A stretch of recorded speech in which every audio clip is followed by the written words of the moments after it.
17, Françoise de Gois. Si nous parlions de l'Ukraine, l'Ukraine, la Russie... L'Ukraine qui continue de fracturer le débat public. Hier, à minuit, l'Assemblée nationale a voté à une très large majorité la saisie du gel des avoirs russes pour financer l'effort de guerre de Kiev. En fait, un soutien à l'Ukraine. Chacun a pu choisir son camp.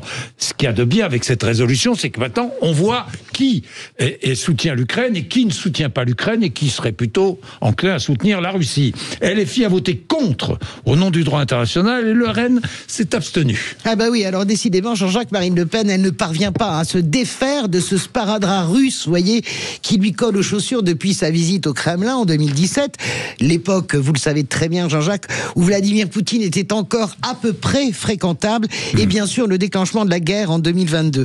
En s'abstenant sur la saisie des avoirs russes, au prétexte, qu'a donné comme prétexte hier soir le Rassemblement national, au prétexte que l'un des alinéas du texte prévoit l'adhésion de l'Ukraine à l'Europe, eh bien, Marine Le Pen, évidemment, relance les soupçons de complaisance à l'égard de Poutine. C'est pas l'adhésion de l'Ukraine à l'Europe, c'est le début, c'est l'accompagnement vers une possible adhésion de l'Ukraine à l'Europe. C'est ça, en réalité, à la fin, c'est pour terminer, c'est le démarrage du processus de l'adhésion. Mais à la fin, c'est pour que les Ukrainiens retombent dans le giron. Donc Marine Le Pen s'est abstenue, elle n'a pas voté contre, mais elle s'est abstenue. Mais il faut dire quand même, Jean-Jacques, en étant tout à fait honnête, qu'elle patauge un peu dans la séquence. On la voit au Salon de l'Agriculture, elle prend pas la mesure de ce qui s'est passé dans le bureau ovale entre Zelensky et Donald Trump. Elle fait une réponse un peu comme ça flottante, et puis finalement elle se ressaisit, et si on ferme les yeux, on a l'impression de revivre le duel Macron-Le Pen en 2022. C'est elle et c'est le Rassemblement national qui lance la charge sur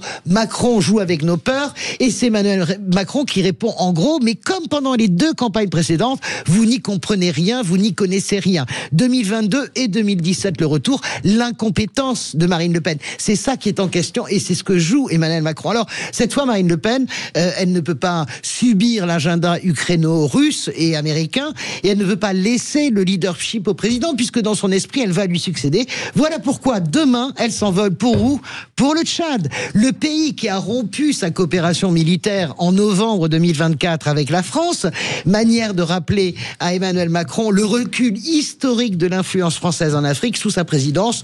De son côté, ça c'est l'offensive internationale, c'est Jordan Bardella qui sera en Israël fin mars, visite historique du président d'un parti dont le fondateur Jean-Marie Le Pen était ouvertement antisémite et condamné pour ça. Attention avec l'Afrique, parce que rappelons que dans cette zone géographique, l'influence russe est importante, et ce sont les Russes qui ont participé à la mort de certains soldats français. Mais absolument. Je voudrais quand même le rappeler. Alors, il faut le rappeler. Il faut rappeler aussi que Marine Le Pen rencontrera probablement à Djamena à cette occasion le président de la République du Congo. Dans la guerre avec le Kivu, c'est très important. Donc elle se positionne en rupture avec la politique française. Mais la politique intérieure va la rattraper, vite.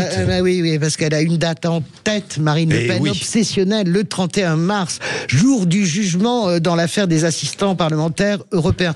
Pourra-t-elle conserver son mandat si elle était condamnée et fait appel? C'est ça la seule vraie question. C'est la question qui sera examinée le 18 mars par le Conseil constitutionnel.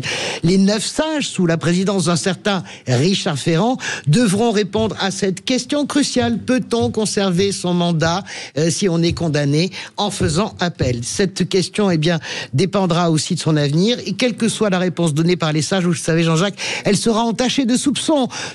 On dira que c'est une décision politique, si les sages décident que ça n'est pas possible, ou on dira que c'est une complaisance de Richard Ferrand à l'égard de l'extrême droite.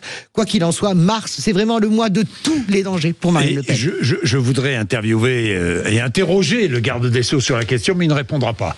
Il ne répondra pas. Non, il ne répondra pas sur l'avenir de Marine Le Pen. Il aura raison de ne pas répondre. Non, mais il va dire, je me réfugie. Non, c'est pas à moi de juger. Bon, on verra. Gérald Darmanin peut nous surprendre parfois. Oui, il peut parfois nous surprendre. J'ai plein de questions pour lui d'ailleurs. Ministre de la Justice ce matin sur l'antenne de Sud Radio. C'est ici que ça se passe. Il est 7h51.